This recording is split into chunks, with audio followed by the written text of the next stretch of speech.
I want to welcome you to Portland Film Beat. My name is David Poland, and tonight my guest is John Meyer. John does a lot of music videos. In the past, he's also done a web series called Freebox. The Freebox. The Freebox and Corners. And I think a lot of people in Portland will remember The Freebox. And it was also The Corners, too. The Corners. All right, there we go. We're not going to talk about those. Where did you train?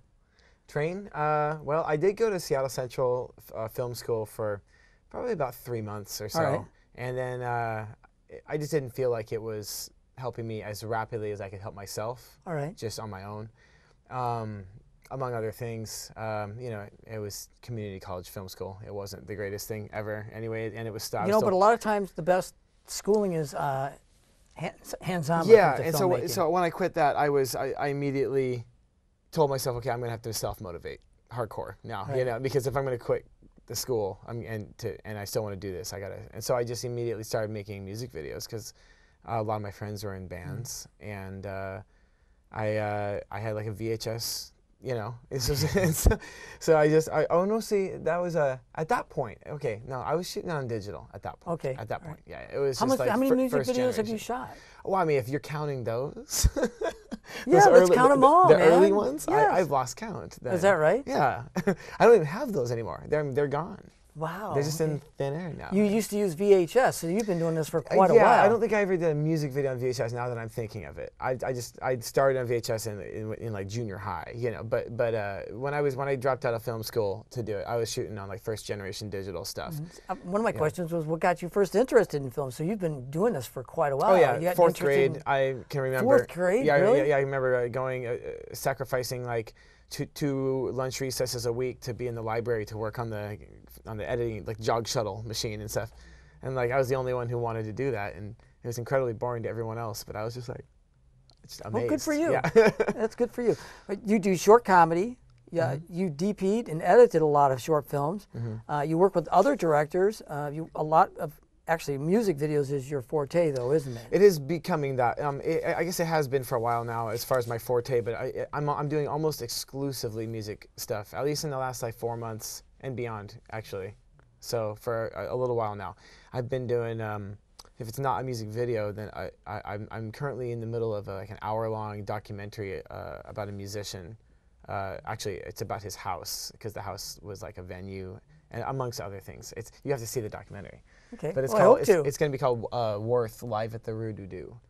So. Wow. Is it about somebody actually from Portland? Yeah, Christopher Worth. He used to be the singer of Now Is All You Have, Naya, and now he is just goes by Christopher Worth, or he actually goes by Worth. His music project, his solo project. Do you use multi-camera when you shoot these music videos? I'm just curious about that, because it seems like you must.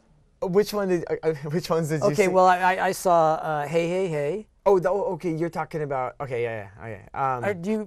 I know you've shot some music videos. We're going to show the trailer of 2 of them, but you've shot some since those 2, right? Yeah, I'm in the middle of working on 2 of them right now, with a third that I just started talking about with the band. As far as multiple cameras go, I did use 22 cameras on my first like professional music video. Wow. And it was I was going for like 40, and it was an interesting situation. It was like kind of a make or break moment for me, like career-wise, because I was like really trying to take it seriously, and I was like, I need to make a professional level music video. Like I need to start. Well, they look really good. I need to start kicking ass. Yeah, and so my friend's band, My Goodness, which you're going to show. We're going to show a video. Yeah, he was just getting started too, and I actually went to go see a My Goodness show, and it was the first. And I'd seen my friend Joel Schneider. I grew up with him. He was like a younger brother figure in my life, and we lived together on 2 separate occasions. And so I saw his show, and I had seen all his other bands, and they were good. And I always supported him, and I was like, yeah, this is good, Joel. You know, this band. He told me, he was like, this one's the one. I think he's like, I think we're actually, I'm discovering a real sound here, you know. And I was like, okay. There's a mix. They actually are gelling together as a band. Yeah, well, it was like a new project, but it was a new direction. He actually had just started playing guitar again, and so he had been playing keys before that and other stuff. I saw it, and it blew me away. I was just like, Joel, this is it, you know. And so I was like, I want to make your first music video, you know. And he's like, okay, great. I got a couple $100 for you. I'm like, okay, let's do it. A couple $100. And so actually the I was able to round up all those cameras because the what was I saying, the couple hundred, oh yeah, I didn't actually spend the couple $100 because I needed it to live so badly. So we ended up making the whole video with 22 cameras for a budget of $0. Well, that's good, though. And that's what started it. So yeah. Right. So what are the challenges shooting a music video as opposed to a web series like The Free Box or The Corners or a music a comedy series? Challenges? They're so different. They're so different. I mean, with a music video, you don't have to worry about sound, you know, and because you're just syncing it to the song later. So here's the thing: do you have like a DJ playing the sound in the background? A lot of times they're not really playing the sound. There's if they're under a bridge, you really have. You could no, plug yeah, in it's the always amp. it's always synced up to some sort of monitor, and that could be as much as like a giant PA that we've brought in, or as little as like an iPhone, like depending on the circumstances. Is that, depending on where you are and what you got available. Yeah, if you're just filming a close up of a guy singing, you know, in like a small room, you just have them lip sync to like an iPhone or something like that. Anything that has the song that the musician can clearly hear. So. I mean, so the actual actors are the musicians. Do you ever work with them and say, okay, we're going to shoot this way or this way, and I want you to move certain ways? Or do you just kind of go, do you let them do it and just kind of go with the flow? Well, it's not always the actor. Like, I actually pretty rarely do the musicians actually act. In the most... Oh wait, you had actors. I'm sorry. Yeah, but in the most recent My Goodness video, I did get Joel to do some acting. So. Okay. Yeah, so that's coming up. But yeah, usually the actors are separate. Yeah, just characters. It's they're like short stories. Yeah. All right. Actually, we're going to take a few moments right now. We're going to cut away to My Goodness's video, Cold Feet, and it was directed by John. Cold Feet Killer. Cold Feet Killer. Yeah. I apologize. Cold Feet Killer. And we'll be right back.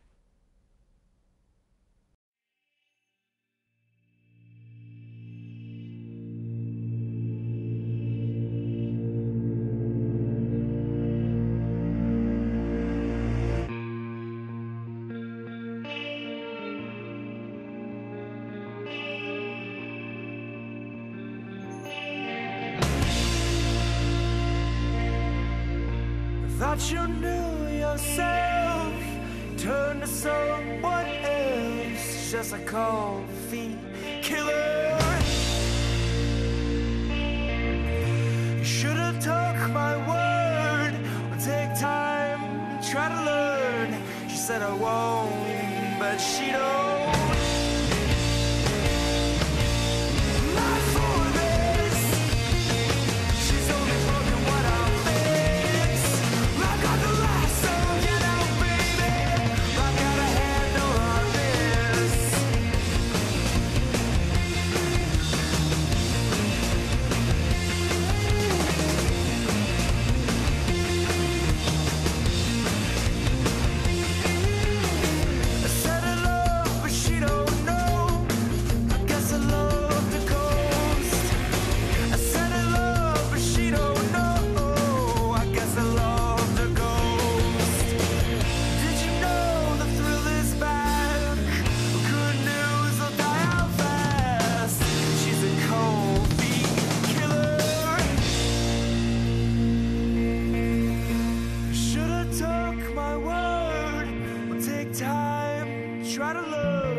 Set it up.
thought you knew yourself, you turned to someone else. She's just a cold feet killer.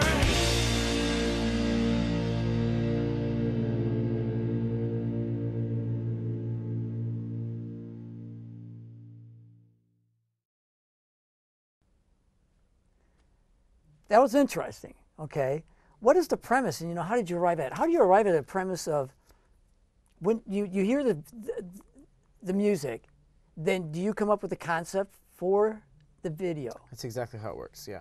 How did you come up with the concept for that then? Well, I have a philosophy. When you're going through life, always use your best idea. Okay. Always, you know. And so I had a tendency, and I think a lot of people, I've talked with other filmmakers, and they have the tendency to like, well, I'm going to save my best idea for when I have all the resources, when I have. You gotta keep going, right? And it's like, well, you know, in a year from now, you'll probably have a different best idea, and that best idea will just never get made, and you're always making your second and third best idea because you want to save that for like when you have everything right, you know. Well, it's never going to be right. You're always going to want more, you know. And so, in this case, I was trying to apply that philosophy, and I had an idea, a loose idea for a feature-length film. And I got this opportunity to make this video for this song, and this song really evoked some of those emotions. And I was just like, wow. So you applied what you? Yeah, I was like, you know what? Let's just compact the whole. Maybe I'll make the film later. Maybe I won't, but I'll probably have a new best idea by the time I get a chance to make a feature. So I just shrunk the whole story into about 2 minutes, with no audio. So what was the reason for the underwater shots? The underwater shot is the only surreal moment in the video. Yeah. So everything else is supposed to be like how it happened, but that's like, it's like him drifting into a flashback. Okay. You know, and also she's like gazing into his eyes, kind of like saying like, look, even in the craziest moment that I screwed everything up, I'm still luring you. Okay. You know, so it's kind of a metaphorical, like this guy's just drawn by her presence, and so he can't, even though she's trouble, he can't get away. You know? All right. So what camera did you use for that? Oh, I shot that on the T3i. But you went underwater. Oh, for the underwater, we used an iPhone. Yeah. Oh, really? Yeah, and it cuts for like the outdoor pool was one thing. I had them. I didn't know you could take iPhones underwater. Well, with the little case? protective case, cost me $100 actually. It was so. It looked phenomenal for that. I didn't know that. I thought it would have been. Yeah, like it's just GoPro me down there or with my shorts. The pool was warm that they jumped into, but that's a different pool than what it shows them jumping into from the exterior. That pool was freezing. So we decided to get all the underwater shots at another pool somewhere else. It was like another city, actually. Oh, that's fun. It just That's cuts interesting. nicely, yeah. So it was you under the water with the iPhone? I was going to ask who was doing the diving, and did they have diving gear and stuff? I thought no, it was it was just me and my shorts. It was a pool. It was I looked up. There's a pool in Bellevue that has a especially deep end, and so I booked that pool, so that we wouldn't be limited by the bottom of the pool being in view. Well, that was going to be one of my questions. Is that's definitely not the Max train in the background there? No, yeah, it was all shot in Seattle. Yep. Okay, is that My Goodness? Are they out of Seattle? Yes, okay, they are, yeah. all right. But you do actually do some. You did the music for video for Easy Boys, and the Quick and Easy. Quick Boys. and Easy. Yeah. Sorry, Quick and Easy Boys, and they're based here in Portland. Okay, right. Can you name some of the actors and crew that worked on Cold Feet Killers? Yeah, the girl character is Diana Oliphant, and the guy character is John Scott, and he's actually my cousin. Oh, okay. So yeah, and then I mean, there's a lot of extras and stuff. Such. Right, there was right. And so, did you have lots of crew with you, or did you do a lot of the stuff yourself? It was 100% just me, and then on certain scenes, I had my wife like help me set up lights and stuff. But typically, I was doing that kind of stuff. She produced it, so she was working really hard on it. I understand that my wife produces. For yeah, me it was too. just we both worked really hard for a month on it, and except there was a day that when we shot the band where we had two other cameramen. I had Chris Buechel and Harrison House drive up. Yeah, Chris was on my show. Yeah, because I was running a 5-camera shoot that day, so I knew I needed extra hands, and they helped to bring up they helped me rally the cameras too. So wow. Yeah. So do you come up with a shot list before this, or do you kind of a lot of because there's so many. The shot list shots. was it's pretty. The shot list was like I drew a line on a whiteboard in this room I was working in, and mapped out every single second of the video with little hash marks, and then I mapped out every single cut right down to the frame, like before I rolled. Yeah, and so every single cut, not every single, some of the little vignettes where you see something happen, I would move around the cuts to make that little part flow better. But you really plan this out in advance. But as far as like he runs down the train tracks, like needs to be in 2 shots that's going to take place right there. You know, like that kind of stuff was you know very, what, very I always meticulous. wondered about that. Yeah. Because to me, you know, usually when you have a script for a screenplay or something, and there's a flow to it. Yeah. And for music videos, when they come up with a concept and stuff like that, I'm pretty impressed. It's not always that way. That was the only video I did quite like that, and it was because I was trying to put a feature-length idea into 2 minutes. We're going to talk about the Quick and Easy Boys. I wanted to make sure I had room for it. Yeah. All right. Well, actually, why don't we take a few moments? This is the Quick and Easy Boys, Hey, Hey, Hey, and it was directed again by John. And we'll be right back.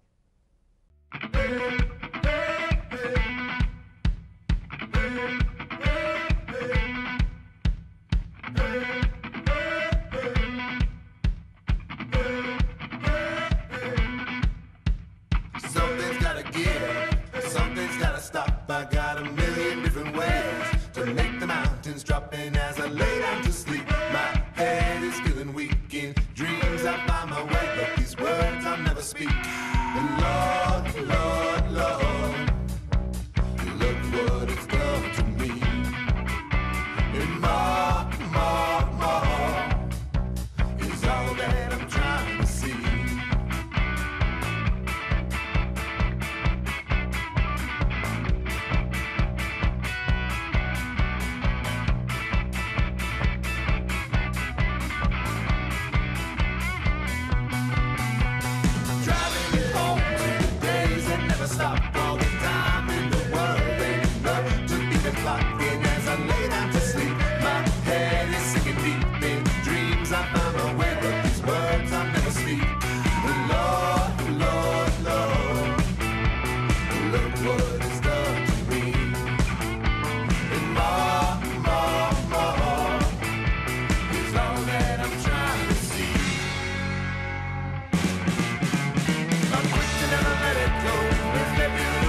Okay, once again, how did you come up with the premise for that one?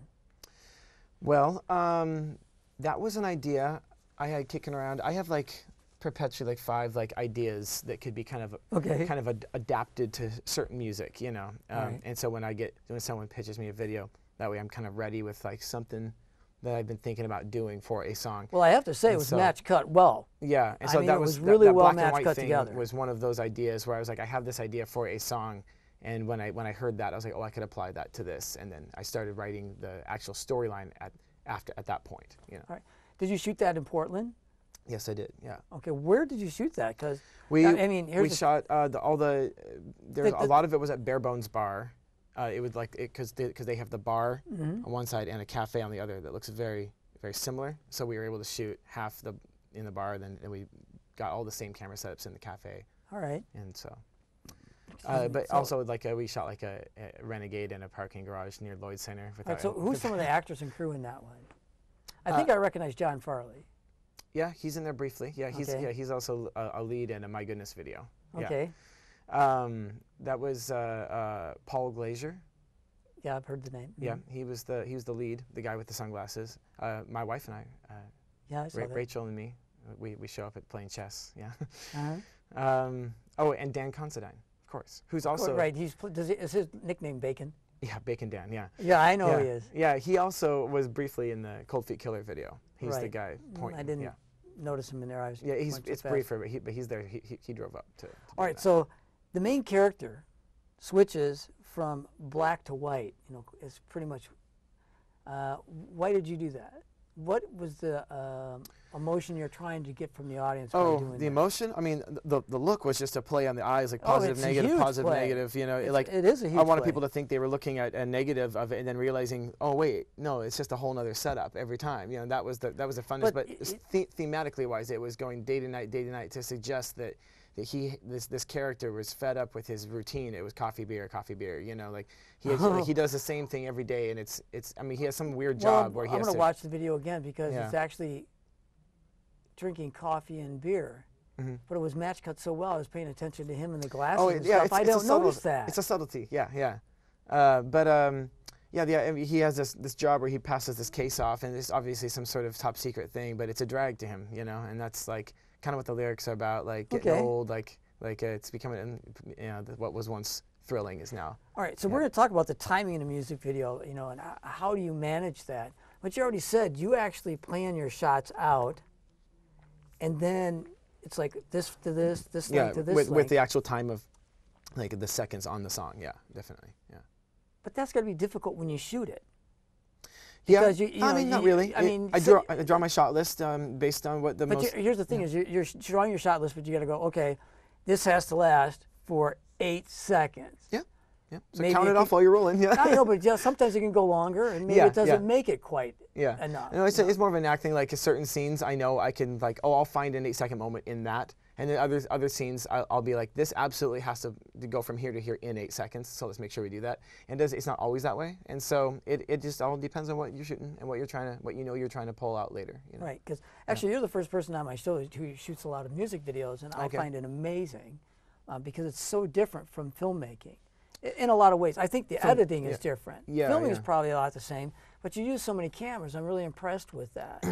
And I don't always use multicam. I told you about the only 2 times I did. Right. Well, that's still, but you use 5 and then 22 once. Yeah, it was just the concept lent to that. Yeah, I did like a matrixy kind of thing, you know, where it cut between cameras to look like the camera was panning, you know. All right, so tell us, what are a few things you learned making music videos as opposed to, I know you mostly edited the free box and the corners, but you were involved in the filmmaking as well. I wrote and directed the free box. Oh, too. did you? Yeah. Okay. Well, I co-wrote it with Drew Hicks, but I directed and shot it too. Yeah. But it was all like I do a lot of writing as well. Yeah. All right. So what are the things that you learned making music videos as opposed to a web series? I don't know. I guess the process is a lot different. I mean. You do a lot of extra takes with the music videos, just like you can with I guess a lot of it. I'm trying to think of because I guess when I really think about it, a lot of it's pretty similar. I'll let you let that sink in for a second. Yeah. Okay. What are other screenplays you have written then? You've talked about that you write a lot. Well, I mean, I've written a comedies and stuff, and you can find those on YouTube and stuff like that. But I did write a feature length script that I'm still kind of deciding whether I just want to kind of use that as experience and then try to write a better one, or if I want to clean it up and make it better, because right now it's not satisfactory. Okay. Yeah. And So, yeah. All right. So, what are your strengths as a filmmaker? Strengths. My strengths are if you've got a budget that, like, if you need a guy that can kind of do it all, that's kind of what I'm good at, is just kind of being a one-man show. And I guess sometimes that can hurt me, though, because You get stuck doing a whole lot of stuff. yeah, no, I like that, though. My problem, though, is that I don't trust other people on set, because Oh, really? So but- that's one of my questions. Is Yeah. what are one of your weaknesses? So okay, maybe that is a yeah, weakness. then I guess it's pretty, it can be a strength and it can be a weakness too, because it's I don't trust people on set, because most of the time I'm not going to throw anybody under the bus, but specifically. But you know what? You know that about But yourself. so that can- anytime I get footage back from somebody who is also shooting there, then I'm usually disappointed with it, and so I try to shoot everything myself and be a control freak on set. I thank Ellery Nelson for directing. He does a great job. Phil and Sue Holmes, they're over there in the studio. They're assistant directors. They do a great job. My wife, Carol, is the producer. She helps out a lot setting all this up for me, along with Christo and Krista here at TVC TV. And until next time on Portland Film Beat, shoot for the silver screen.